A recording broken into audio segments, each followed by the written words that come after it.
আসসালামু আলাইকুম, আমন্ত্রণ জানাচ্ছি প্রবাস সংবাদে আপনাদের সাথে রয়েছি আমি আহমেদ মেহেদী হাসান। প্রবাস সংবাদের শুরুতেই চলুন জেনে নেওয়া যাক ফ্রেমওয়ার্ক ফাইন্যান্স লিমিটেড প্রবাস সংবাদ শিরোনাম। একক সংখ্যাগরিষ্ঠতায় সরকার গঠন করতে যাচ্ছে বিএনপি, কোনো বিজয় মিছিল ও সমাবেশ না করতে তারেক রহমানের ঘোষণা। প্রথমবারের মতো বিরোধী দলে জামায়াতে ইসলাম, আমিরের ফলাফল এখনো ঘোষণা না হলেও হেরে গেছেন সেক্রেটারি জেনারেল।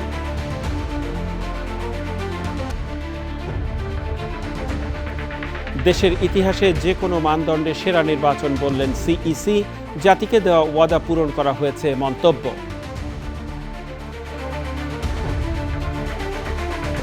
এবং সংসদ নির্বাচন ও গণভোট সুষ্ঠুভাবে সম্পন্ন হওয়ায় জাতির প্রতি প্রধান উপদেষ্টার কৃতজ্ঞতা। চূড়ান্ত ফল ঘোষণার পরও গণতান্ত্রিক শালীনতা অটুট রাখার আহ্বান।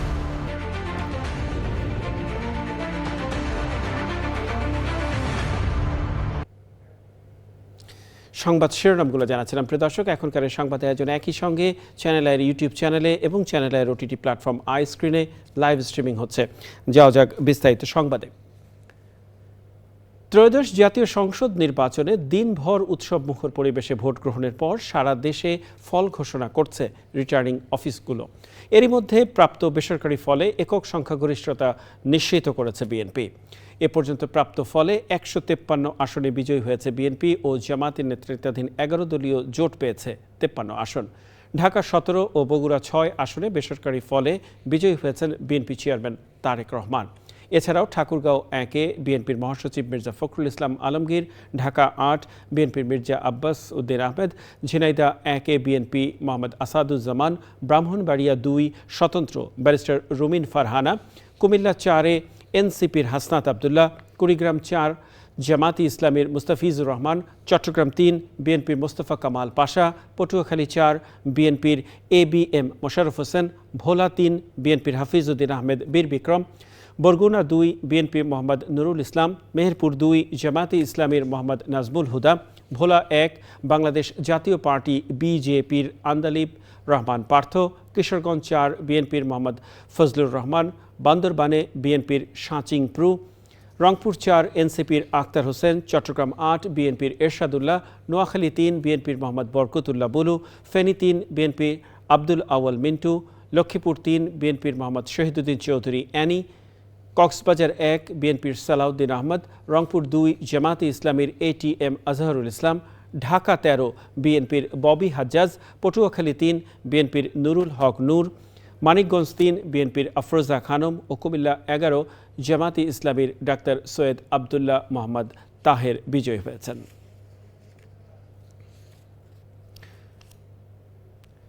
নির্বাচনের মাধ্যমে বাংলাদেশ যে গণতন্ত্রের ট্রেনে উঠে গেছে তা গন্তব্যে পৌঁছে যাবে বলে মন্তব্য করেছেন প্রধান নির্বাচন কমিশনার এএমএম নাসির উদ্দিন। সকালে ঢাকা 8 আসনের রাজধানীর স্কটন গার্ডেন উচ্চ বিদ্যালয় কেন্দ্রে ভোট দিয়ে সাংবাদিকদের তিনি বলেন, বাংলাদেশে আর কোনো পাতানো নির্বাচন হবে না। পাতানো নির্বাচনের ইতিহাস ভুলে যাওয়ার আহ্বান জানান তিনি। সারা দেশে ঈদের আনন্দের মতো উৎসবমুখর নির্বাচন হচ্ছে উল্লেখ করে সিইসি বলেন, নির্বাচন কমিশনের প্রতি মানুষের আস্থা ফিরে এসেছে।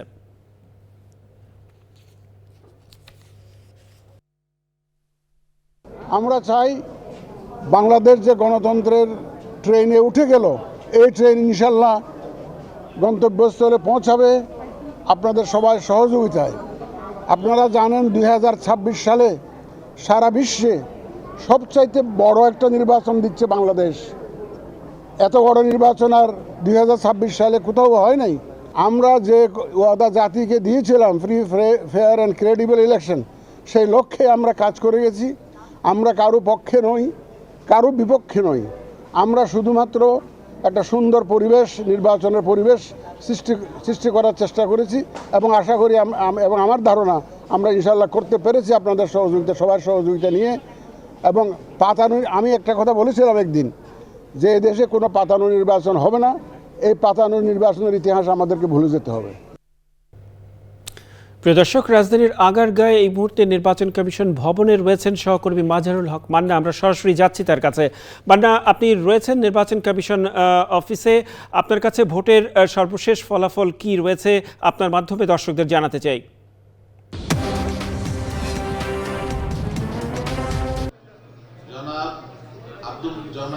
মেহেদী, আমরা সেই গতকাল সন্ধ্যা থেকে আমরা নির্বাচন কমিশনের যে ফলাফল ঘোষণা হচ্ছে যে জায়গাটিতে আপনারা দেখতে পাচ্ছেন পেছনে নির্বাচন কমিশনের ঊর্ধ্বতন কর্মকর্তারা প্রথমে প্রধান নির্বাচন কমিশনার এই বিষয়ে কথা বলেছেন। পরবর্তীতে আমরা দেখেছি নির্বাচন কমিশনের যে সচিব আছেন, সিনিয়র সচিব, তিনি দীর্ঘ সময় ফলাফল ঘোষণা করেছেন। যেই ফলাফলগুলো ওনাদের বিভিন্ন আসন থেকে যে রিটার্নিং কর্মকর্তার মাধ্যমে এসেছে সেগুলো ঘোষণা করছিলেন। এবং পরবর্তীতে আমরা বেশ রাত 1টার পরে দেখতে পেয়েছি যে চূড়ান্ত যে ফলাফল সবগুলো যেসব আসনের সবগুলো কেন্দ্রের যে রেজাল্টগুলো সেগুলো চলে এসেছে এবং ওনারা সেগুলো ঘোষণা করছেন। ওনারা বলছেন যে এগুলো ওনারা রেজাল্টটা পেয়ে ওনারা ঘোষণা করছেন কিন্তু চূড়ান্ত নয়, কারণ যখন ওনারা গেজেট করে হিসেবে করবেন তখনই কিন্তু এটা চূড়ান্ত হিসেবে সরকারি ঘোষণা হিসেবে ধরে নেওয়া হবে। এবং তারা যে ঘোষণা করছেন, ঘোষণার পাশাপাশি আমরা দেখতে পেয়েছি ভবনের বাইরে একটি বোর্ড আছে, সেখানে তারা টাঙিয়ে দিচ্ছেন এবং যে প্রত্যেকটা জেলার নাম আছে, জেলার যেই আসনগুলো সেই আসন বরাবর তারা দিয়ে দিচ্ছেন এবং সেখানে কে কত প্রার্থী ভোট পেয়েছেন, সর্বোচ্চ ভোট কে পেয়েছেন, সর্বনিম্ন কে ভোট পেয়েছেন সেটি উল্লেখ আছে এবং সহজেই বুঝতে পারবেন যে কেউ যে এখানে কারা বিজয়ী হয়েছেন, কারা নিকটতম প্রতিদ্বন্দ্বী আছেন। এরকম আমরা দেখতে পেয়েছি প্রায় 50-এরও অধিক আসনে অলরেডি চূড়ান্ত ঘোষণা দিয়েছেন নির্বাচন কমিশন। এবং পাশাপাশি আমরা দেখতে পেয়েছি যে গণভোটের যে বিষয়টি এটিও কিন্তু ওই তালিকার সাথে ওনারা দিয়ে দিয়েছেন। ওই আসনে জনগণ যে হা নার পক্ষে যে ভোট দিয়েছেন সেটিও তারা উল্লেখ করে দিয়েছেন। সেখানে আমরা যতটুকু দেখতে পেয়েছি যে বেশিরভাগ যে হার ক্ষেত্রেই ভোটটা বেশি এবং আমরা যদি ধরে নিতে পারি যে হাটাই শেষ পর্যন্ত জয়ী হচ্ছে। আর এই পর্যন্ত যে 50-এর অধিক আসনে চূড়ান্ত ফলাফল ঘোষণা হয়েছে নির্বাচন কমিশনের পক্ষ থেকে, সেখানে একটি চিত্র মোটামুটি ফুটে এসেছে। আপনারা জানেন, ইতিমধ্যে বলেছেন প্রায় 150-এরও বেশি আসনে বিএনপি জয়ী হচ্ছে, এরকম একটা আভাস এবং বিভিন্ন জায়গাতে খবর এসেছে এবং সেটা ফলাফল অনেকে বলছেন বেসরকারি ফলাফল বলছেন এবং নির্বাচন কমিশন যে পর্যন্ত যে ফলাফলটি ঘোষণা করেছেন সেখানেও কিন্তু বিএনপি এগিয়ে আছে আমরা দেখতে পেয়েছি। আর এর মধ্যে অবশ্য পাশাপাশি দাঁড়িপাল্লা আছে এবং গণ অধিকার পরিষদের নুরু তার কথাও আছে, তিনি বিজয়ী হয়েছেন। তো আরেকটি বিষয় আমরা দেখতে পেয়েছি যে এই নির্বাচনের ফলাফল ঘোষণার পাশাপাশি বিভিন্ন জন এসে জামাতের পক্ষ থেকে এসে তারা তাদের অভিযোগ বা কথা বলে গেছেন নির্বাচন কমিশনের কাছে এবং আমরা দেখেছি যে তার প্রার্থীরা সজীব উনি ছিলেন আপনার তারা বিভিন্ন কথা বলে গেছেন। এখন শেষ পর্যন্ত নির্বাচন কমিশন তাদের এই অভিযোগগুলো কিভাবে আমলে নিচ্ছেন এটা দেখার বিষয়। আপাতত ফলাফল ঘোষণা চলছে, অভিযোগ দেওয়া হচ্ছে, এইভাবে রাত পার হচ্ছে। আমরা আশা করছি নির্বাচন কমিশনের পক্ষ থেকে বলা হচ্ছে এইভাবে ঘোষণা হলে বিকেল নাগাদ তারা সরকারিভাবে যে ঘোষণাটাই বা গেজেট আকারে প্রকাশ করবেন সেটা করতে পারবেন। এখন দেখার ব্যাপার যে সেই কাজটুকু ওনারা করতে পারবেন কিনা। মেহেদী, অসংখ্য ধন্যবাদ। কথা বলছিলাম সহকর্মী মাজহারুল হক মান্নার সাথে, তিনি নির্বাচন কমিশন অফিস থেকে জানাচ্ছিলেন নির্বাচনী ফলাফলের সর্বশেষ তথ্যাদি। দর্শক, আমরা যেমনটি জানিয়েছি, ত্রয়োদশ জাতীয় সংসদ নির্বাচনে ঐতিহাসিক বিজয়ের দ্বার প্রান্তে বাংলাদেশ জাতীয়তাবাদী দল বিএনপি। তবে এতে কোথাও কোনো বিজয় মিছিল ও সভা সমাবেশ না করার কথা ঘোষণা দিয়েছেন দলের চেয়ারম্যান তারেক রহমান। তবে আজ বাদ জুমা সারা দেশে বিশেষ দোয়া ও মোনাজাতের জন্য দলের নেতাকর্মীদের নির্দেশনা দিয়েছেন তিনি। বিস্তারিত জানাচ্ছেন মাইনুল হাসান। আমরা দেখতে পাচ্ছি যে যে প্রার্থী আছেন সেই সব প্রার্থীদের এখানে পোলিং এজেন্টরা আছেন, পোলিং এজেন্টের সামনে বাক্সগুলো খোলা হয়েছে। এখান থেকেই এই কেন্দ্রের ফলাফল ঘোষণা করা হবে, বাইরে টানিয়ে দেওয়া হবে। তারপর এখান থেকে নিয়ে কেন্দ্রীয় যে জায়গা আছে এই 17 আসনের সেখানে নিয়ে গিয়ে একসাথে ফলাফল ঘোষণা হবে। আমরা আশা করছি যে এখানে সুষ্ঠু, আমরা যতদূর জেনেছি যে সুষ্ঠুভাবে এখানে ভোট হয়েছে। আমরা দেখেছি যে এখানে বিদেশি অনেক পর্যটক আছে। Excuse me, can I talk with you? You observe this vote, what is your observation? আমরা আরেকজন বিদেশি পর্যটকের সাথে কথা বলার চেষ্টা করছি। Excuse me ma'am, can I talk with you? No, okay, উনিও কথা বলবেন না। আমরা এখানে দেখেছি যে অনেক বিদেশি পর্যটকরা আছেন। জানেন যে এটি হচ্ছে ঢাকার 17 আসন। এখানে কোনো অপ্রীতিকর ঘটনা এখন পর্যন্ত হয়নি। ইনশাআল্লাহ সবাই ভালো আছে। কে জিতবে কে হারবে সেই জন্য অপেক্ষা করতে হবে ভোট গণনা শেষ পর্যন্ত।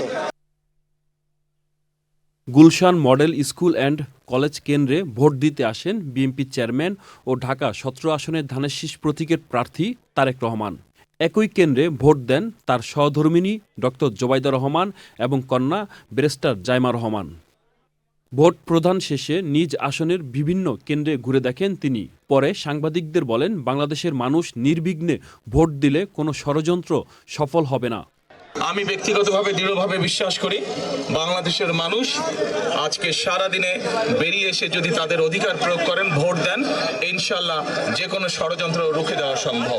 আমরা জয়লাভ করলে সবচেয়ে বেশি যেটা আমাদের কাছে প্রাধান্য পাবে সেটি হচ্ছে দেশের আইন শৃঙ্খলা পরিস্থিতির উন্নয়ন, যাতে মানুষ নিরাপদ বোধ করে, সমগ্র দেশে সাধারণ মানুষ যাতে নিরাপদ বোধ করে, এটি হচ্ছে আমাদের সবচেয়ে বেশি প্রায়োরিটি। দলীয় কার্যালয়ে সারাদিনের ফলাফলের খোঁজ খবর নেন তারেক রহমান। বিকেল 4:30টায় ভোট গণনা শুরুর সঙ্গে সঙ্গে বিএনপির কেন্দ্রীয় কার্যালয়ের সামনে জড়ো হতে থাকেন নেতাকর্মীরা। কার্যালয়ের সামনে শুরু হয় স্লোগান আর আনন্দ মিছিল। এ সময় ঢাকা 2 আসনের প্রার্থী আমানুল্লাহ আমান এবং ঢাকা 6 আসনের প্রার্থী ইঞ্জিনিয়ার ইশরাক হোসেন দলীয় কার্যালয়ে এসে তারেক রহমানের সঙ্গে দেখা করেন। যেহেতু ধানের শীষের পক্ষে একটা ব্যাপক জোয়ার সৃষ্টি হয়েছে, তাদের এই ইঞ্জিনিয়ারিং কোনো কাজে আসে না। আমরা ইনশাআল্লাহ সরকার গঠন করতে যাচ্ছি ইনশাআল্লাহ। জনগণের জন্য যেমন কাজ করেছেন, আজকে আমাদের যে প্রতিশ্রুতি ছিল, আজকে বিএনপির প্রতি জনগণের সমর্থন এটাই প্রমাণ করেছে। এবং আমি যে 84,000 ভোটের ব্যবধানে নির্বাচিত হয়েছি, তিনি আমাকে অভিনন্দন জানিয়েছেন। রাত 11:30টার দিকে নির্বাচন পরিচালনা কমিটির মুখপাত্র মাহাদি আমিন ব্রিফিংয়ে জানান, 2/3 আসনে জয়ের পথে রয়েছে বিএনপি এবং সরকার গঠনের জন্য প্রয়োজনীয় সমর্থন তারা পাচ্ছেন। বিএনপি কিংবা ধানের শীষের বিপুল ব্যবধানে অপ্রতিরোধ্য যে বিজয়, সেই বিজয়ের ব্যবধানটাকে কমিয়ে আনার জন্য একটি নির্দিষ্ট রাজনৈতিক দল অপপ্রচার এবং নির্বাচনী আচরণবিধির লঙ্ঘন করেছে। ফলে নির্দিষ্ট কিছু আসনে এই ইলেকশন ইঞ্জিনিয়ারিং হয়তো পরাজয়ের ব্যবধানটা কমিয়ে আনছে এবং দেশব্যাপী ভোটারদের স্বতঃস্ফূর্ত অংশগ্রহণকে কিছুটা ব্যাহত করেছে। নির্বাচন কমিশনের বেসরকারি ফলাফলে 151টি আসন জয়ের বিষয়টি নিশ্চিত হওয়ার পর দলীয় কার্যালয় থেকে বের হয়ে নেতাকর্মীদের উদ্দেশ্যে হাত নেড়ে বাসভবনে রওনা দেন BNP chairman Tarique Rahman. Monirul Hasan, channel I, Dhaka. প্রিয় দর্শক, ত্রয়োদশ জাতীয় সংসদ নির্বাচনে বিএনপি বিজয়ের দ্বার প্রান্তে যেহেতু চলে গেছে, সেহেতু আমরা বলতেই পারি যে দলের চেয়ারম্যান তারেক রহমান সরকার প্রধান হওয়ার দ্বার প্রান্তে পৌঁছেছেন। তারেক রহমান সম্পর্কে আরও বিস্তারিত জানতে আমরা যাচ্ছি সহকর্মী পরাগ আজিমের কাছে। পরাগ আজিম, আপনি আমাদেরকে জানাবেন, তারেক রহমান যেহেতু সরকার প্রধান হওয়ার দ্বার প্রান্তে রয়েছেন, তার সম্পর্কে আপনার কাছে কি তথ্য রয়েছে, এর সম্পর্কে আপডেট। ধন্যবাদ মেহেদি। আসলে মেহেদি বলছিলেন এবং আমাদের যে প্রতিবেদক মইনুল, তার রিপোর্টেও ছিল, সবাই জানে আসলে যে এখন আসলে সময়ের ব্যাপার। বিএনপির সরকার গঠন করা, প্রায় 2/3 আসনে বিজয়ী হয়ে বিএনপি ক্ষমতায় যেতে চাচ্ছে এবং অনেকটাই নিশ্চিত যে ভবিষ্যৎ প্রধানমন্ত্রী কে হচ্ছেন। ভবিষ্যৎ প্রধানমন্ত্রী আর কেউ নয়, তারেক রহমানই হচ্ছেন ভবিষ্যতের প্রধানমন্ত্রী। 2-1 দিনের মধ্যেই হয়তো সেটি চোখের সামনে সবারই চলে আসবে এবং উনি হয়তো শপথ নেবেন। তো আসলে তারেক রহমান সম্পর্কে নতুন করে বলার কিছু নেই। তারেক রহমান এমন একজন মানুষ যার বাবা ছিলেন বাংলাদেশের স্বাধীনতার ঘোষক এবং সাবেক রাষ্ট্রপতি, বহুদলীয় গণতন্ত্রের প্রবক্তা শহীদ প্রেসিডেন্ট জিয়াউর রহমান, এবং তার মা ছিলেন 3 বারের সাবেক প্রধানমন্ত্রী বেগম খালেদা জিয়া। তো তারই সন্তান তারেক রহমান। যদিও তারেক রহমান বিএনপিতে এসেছেন, কিন্তু আসলে উড়ে এসে জুড়ে বসে নয়, একেবারেই সাধারণ সদস্য পদ দিয়ে তার যাত্রা শুরু হয়েছিল বিএনপিতে। পরবর্তীতে উনি বিএনপির সিনিয়র যুগ্ম মহাসচিব এবং বিএনপির সিনিয়র ভাইস চেয়ারম্যান এবং পরবর্তীতে বিএনপির চেয়ারম্যান হয়েছেন। আসলে জনাব তারেক রহমান ওনার কিছু আসলে 2008 সালের কথাটাই যদি আমি বলি, যে 1/11-এর পরে 2008 সালে ওনাকে বাধ্য হয়েই আসলে দেশ ত্যাগ করতে হয়েছিল এবং আসলে চাপে পড়েই উনি দেশ ত্যাগ করেছিলেন, এটা সবাই জানেন। এবং দীর্ঘ 17 বছর পর আবার 2025 সালের 25শে ডিসেম্বর উনি সগৌরবে কিন্তু দেশে ফেরত এসেছেন। দেশবাসী সেটা সবাই দেখেছেন যে ওনাকে আসলে যে সংবর্ধনা দেওয়া হয়েছে দল থেকে হোক বা দলের দিক থেকে বলি বা রাষ্ট্রীয় প্রত্যেকটি জায়গা থেকেই কিন্তু ওনাকে যে সংবর্ধনা এবং সাদর সম্ভাষণ বাংলাদেশে জানানো হয়েছিল এবং বাংলাদেশের মাটিতে নেমে উনি যেভাবে বাংলাদেশে খালি পায়ে বাংলাদেশের মাটি স্পর্শ করেছেন এতদিন পরে। এবং একটি বিষয় উল্লেখ না করলেই নয় যে 2008 সালের পরে উনি যখন লন্ডনে চলে যেতে বাধ্য হয়েছিলেন, তারপরে উনি যে বক্তব্য, তার যে বিভিন্ন বক্তব্য সেগুলোও কিন্তু বাংলাদেশে নিষিদ্ধ করে দেওয়া হয়েছিল। তো যাই হোক, উনি এত বছর পরে বাংলাদেশে এসেছেন এবং বাংলাদেশে আসলে সত্যিকার অর্থেই যে রাজকীয় যে প্রত্যাবর্তন, সেই রাজকীয় প্রত্যাবর্তন কিন্তু তারেক রহমান বাংলাদেশে করেছেন।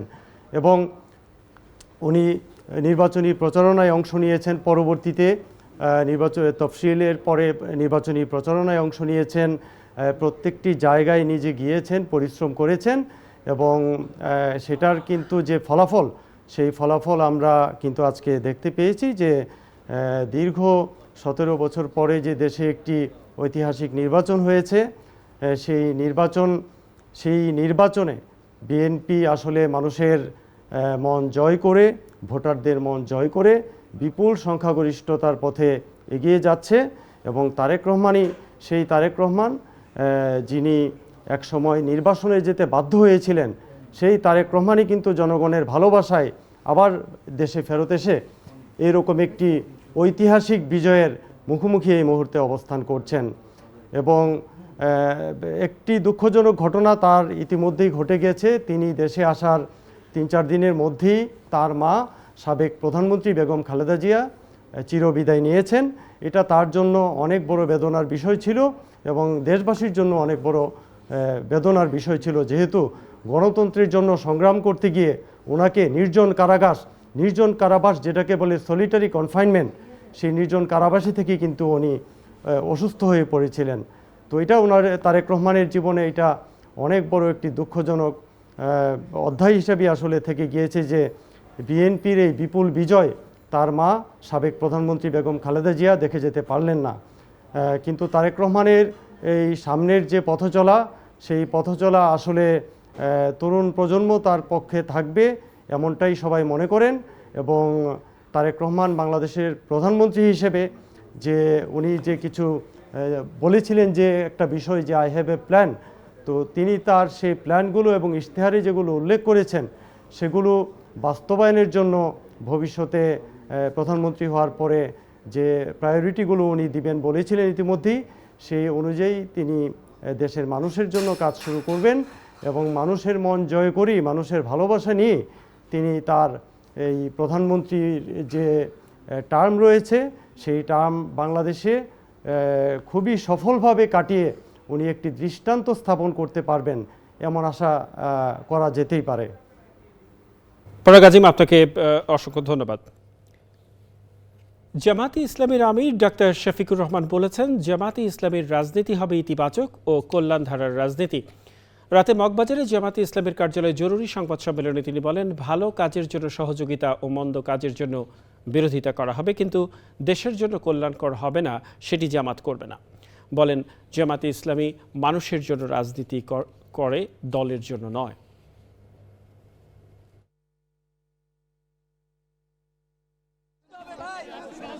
যারা জীবনে একটা ভোটও দিতে পারে নাই, আজকের এই ভোটটার জন্য তারা বড় অপেক্ষায় ছিল। এই ভোটটা শান্তিপূর্ণ হোক, সুষ্ঠু হোক, সন্ত্রাস মুক্ত হোক, দখল মুক্ত হোক এবং সবার কাছে গ্রহণযোগ্য হোক, এটা আমরা দোয়া করি। এই ভোটের মাধ্যমে এই সরকার কোনো ব্যক্তি, পরিবার, দলের হবে না, বরঞ্চ যে সরকার হবে 18 কোটি মানুষের, জনগণের সরকার। আমরা সেই সরকার গঠনের ব্যাপারে আশাবাদী। ত্রয়োদশ জাতীয় সংসদ নির্বাচন এবং গণভোট শান্তিপূর্ণ, সুশৃঙ্খল ও উৎসবমুখর পরিবেশে সম্পন্ন হওয়ায় সমগ্র জাতিকে আন্তরিক অভিনন্দন ও কৃতজ্ঞতা জানিয়েছেন অন্তর্বর্তী সরকারের প্রধান উপদেষ্টা প্রফেসর মোহাম্মদ ইউনূস। চূড়ান্ত ফলাফল ঘোষণার পরও যেন গণতান্ত্রিক শালীনতা, সহনশীলতা ও পারস্পরিক শ্রদ্ধাবোধ অটুট থাকে, এর আগে সকালে রাজধানীর গুলশান মডেল হাই স্কুল কেন্দ্রে ভোট দিয়ে তিনি বলেন, এ ভোটের মাধ্যমে নতুন বাংলাদেশের সূচনা হলো। ভোট দেওয়ার পর সেখানকার ভোটারদের সাথেও কথা বলেন প্রধান উপদেষ্টা প্রফেসর মোহাম্মদ ইউনূস রাজধানীর বাড্ডা ও মিরপুরে 2টি ভোট কেন্দ্র পরিদর্শন করেন। মহা আনন্দের দিন, আজকে নতুন বাংলাদেশের জন্মদিন। সারা দিন ব্যাপী আমরা এই জন্মদিন উৎসব পালন করব। এটার মাধ্যমে আজকে যে প্রক্রিয়া এখান থেকে শুরু হলো, এর মাধ্যমে আমরা অতীতকে বর্জন করলাম। যেসব দুঃস্বপ্নময় অতীত ছিল সেই অংশ আমরা সম্পূর্ণরূপে বর্জন করলাম। আজকে থেকে আমরা প্রতিটি পদে নতুন বাংলাদেশ সৃষ্টি করার সুযোগ পেলাম। আজকে জন্মদিন পালন করি, আমরা সারাদিন ব্যাপী উৎসব করি, সবাই মিলে সবাই মিলে উৎসব করি, এবং এটা আরও নিশ্চিত হবে গণভোটটা দিয়ে। প্রার্থীর জন্য আমরা ভোট দিলাম, সেটা খুব গুরুত্বপূর্ণ, কিন্তু গণভোটটা খুবই গুরুত্বপূর্ণ। বাজেট ঘাটতি কমলেও রাজ্যের সহায়তা চায় নিউ ইয়র্ক সিটি। রাজ্যের সহযোগিতা ছাড়া এই চ্যালেঞ্জ মোকাবেলা কঠিন হবে বলে মনে করে নিউ ইয়র্ক সিটি প্রশাসন। নিউ ইয়র্ক থেকে সুজন আহমেদের তথ্য ও ভিডিওচিত্রে desk report. New York City mayor Zohran Mamdani আলবেনিতে রাজ্য আইন প্রণেতাদের জানিয়েছেন, শহরের বাজেট ঘাটতি আগের তুলনায় কমলেও এখনও বিলিয়ন ডলারের সহায়তা প্রয়োজন। তিনি বলেন, 2 সপ্তাহ আগে যে 12 বিলিয়ন ডলারের ঘাটতির কথা বলা হয়েছিল তা কমে এখন 7 বিলিয়ন ডলারে দাঁড়িয়েছে। মামদানি জানান, ওয়াল স্ট্রিটের প্রত্যাশার চেয়ে ভালো আয় এবং সঞ্চয়ের কারণে শহরের আর্থিক অবস্থা কিছুটা উন্নত হয়েছে। মামদানি বলেন, নিউ ইয়র্ক সিটি রাজ্যকে যত অর্থ দেয় তার চেয়ে কম পায়। We have lowered that $12 billion gap to $7 billion. There are certain positions that by leaving vacant have actually cost the city more money than it's. Fiscal policy ইনস্টিটিউটের নির্বাহী পরিচালক ন্যাথান গুস্টফ বলেন, শহরের আর্থিক অবস্থা প্রত্যাশার চেয়ে ভালো হলেও 7 বিলিয়ন ডলারের ঘাটতি বড় উদ্বেগের বিষয়। The state is actually in a very strong position to throw some money to the city to solve some of these problems. Governor Kathy Hochul অবশ্য জানিয়েছেন, তিনি ইতিমধ্যে নিউ ইয়র্ক সিটির জন্য রাজ্যের সহায়তা 33% বাড়িয়েছেন। আবাসন, শিশুযত্ন ও শিক্ষার জন্য শহর এখন অতিরিক্ত 25 বিলিয়ন ডলার পাচ্ছে। তবে নতুন কর আরোপের বিষয়ে তিনি অনড়। Increased our support for New York City by 33% over my predecessor. That's $25 billion more they get for everything from housing to childcare to education. So I have stepped up without anybody having to bend my ear because I knew it was the right thing to do to support New York City. New York সিটির জন্য এখন দেখার বিষয় রাজ্য সরকার কতটা সহায়তার হাত বাড়িয়ে দেয় এবং আইন প্রণেতারা কী সিদ্ধান্ত নেন। Desk report, channel I. ইতালিতে অভিবাসী অন্তর্ভুক্তি এখন আর শুধু মানবিক ইস্যু নয়, এটি রাষ্ট্রীয় নিরাপত্তা ও অর্থনীতির একটি গুরুত্বপূর্ণ অংশ হয়ে উঠেছে। এই প্রেক্ষাপটে ইতালির রাজধানী রোমে অনুষ্ঠিত হয়েছে নিরাপদ অন্তর্ভুক্তি শীর্ষক এক বিশেষ সেমিনার। ঐতিহাসিক ভিলা লাজারোনিতে আয়োজিত এই সেমিনারটি আয়োজন করে ক্ষমতাসীন দল ফ্রাতেল্লি দি ইতালিয়ার রোম ফেডারেশন। এতে অংশ নেন নীতি নির্ধারক, আইনজীবী, রাজনৈতিক নেতা এবং বিভিন্ন অভিবাসী কমিউনিটির প্রতিনিধিরা। প্রবাসী বাংলাদেশিদের পক্ষে ইটালির বাংলার পরিচালক শাহ তাইফুর রহমান ছোটন অনুষ্ঠানে অংশ নিয়ে বলেন, হাজার হাজার দক্ষ অভিবাসী বর্তমানে অদৃশ্য অবস্থায় কাজ করছেন। তারা নিয়ম মেনে পরিশ্রম করলেও কাগজপত্রের অভাবে রাষ্ট্র তাদের কাছ থেকে কর আদায় করতে পারছে না। বৈধকরণ শুধু অধিকার নয়, এটি রাষ্ট্রের নিরাপত্তার সঙ্গেও সরাসরি জড়িত। বক্তারা আরও জানান, অভিবাসীরা ইটালির মোট জিডিপিতে প্রায় 9% অবদান রাখছেন এবং রাষ্ট্রীয় সুবিধার তুলনায় তারা বেশি পরিমাণে কর প্রদান করছেন। বিশেষ করে স্বাস্থ্য ও কর্মসংস্থান খাতে অভিবাসীদের অবদান উল্লেখযোগ্য বলে তুলে ধরা হয়।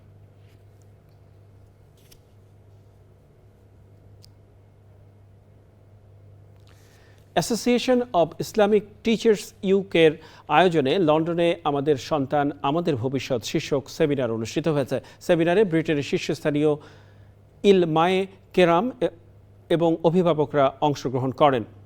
পূর্ব লন্ডনে স্পোর্ট স্কোয়ার মসজিদ হলে সেমিনারে সভাপতিত্ব করেন সংগঠনের চেয়ারম্যান মাওলানা সালে আহমেদ ভুইয়া। সেক্রেটারি মাওলানা আব্দুল খালিক শাহেদ এর পরিচালনায় সেমিনার উপলক্ষে প্রকাশিত বিশেষ বুলেটিন 2026-এর মোড়ক উন্মোচন করেন উপস্থিত অতিথিরা। সেমিনারে নির্ধারিত বিভিন্ন গুরুত্বপূর্ণ বিষয়ে মূল্যবান আলোচনা উপস্থাপন করেন অনুষ্ঠানের প্রধান অতিথি ব্রিক লেনে জামে মসজিদের ইমাম ও খতিব শাইখুল হাদিস মাওলানা নজরুল ইসলাম, বিশিষ্ট আলোচক ও গবেষক প্রফেসর মাওলানা আব্দুল কাদের সালেহ সহ অন্যরা।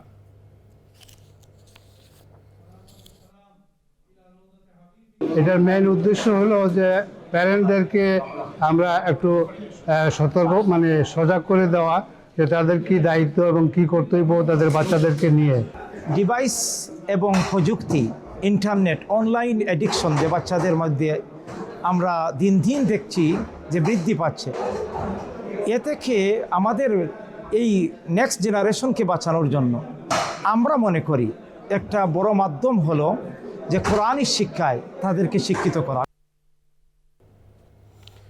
কানাডার টরন্টোতে ধ্রুবপদ পারফর্মিং আর্টস অ্যান্ড রিসার্চ সেন্টারের আয়োজনে স্থানীয় হোপ চার্চ মিলনায়তনে বাংলাদেশে পাঠ্যক্রম থেকে সঙ্গীত বাতিলের প্রতিবাদে কানাডায় জন্মগ্রহণ করা ও বেড়ে ওঠা কোমলমতি শিক্ষার্থীরা গানে গানে সংহতি প্রকাশ করে অনুষ্ঠানের মাধ্যমে সমাবেশ করে। প্রচণ্ড ঠান্ডা উপেক্ষা করে ধ্রুবপদ পারফর্মিং আর্টস ও রিসার্চ সেন্টারের আয়োজন সফল করতে উপস্থিত ছিলেন স্থানীয় অভিভাবকেরাও।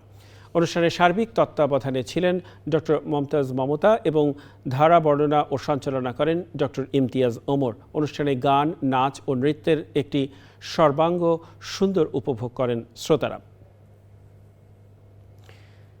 শুধুমাত্র প্রিয় দর্শক, প্রবাস সংবাদের শেষ প্রান্তে আমরা চলুন আরও একবার জেনে নেওয়া যাক যা ছিল এখনকার ফ্রেম ওয়ার্ক ফাইন্যান্স লিমিটেড প্রবাস সংবাদে।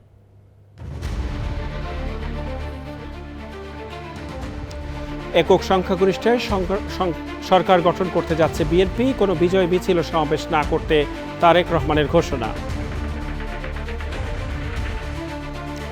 প্রথমবারের মতো বিরোধী দলে জামায়াতে ইসলামী, আমিরের ফলাফল এখনো ঘোষণা না হলেও হেরে গেছেন সেক্রেটারি জেনারেল। দেশের ইতিহাসে যে কোনো মানদণ্ডে সেরা নির্বাচন বললেন সিইসি, জাতিকে দেওয়া ওয়াদা পূরণ করা হয়েছে মন্তব্য। এবং সংসদ নির্বাচন ও গণভোট সুষ্ঠুভাবে সম্পন্ন হওয়ায় জাতির প্রতি প্রধান উপদেষ্টার কৃতজ্ঞতা। চূড়ান্ত ফল ঘোষণার পরও গণতান্ত্রিক শালীনতা অটুট রাখার আহ্বান।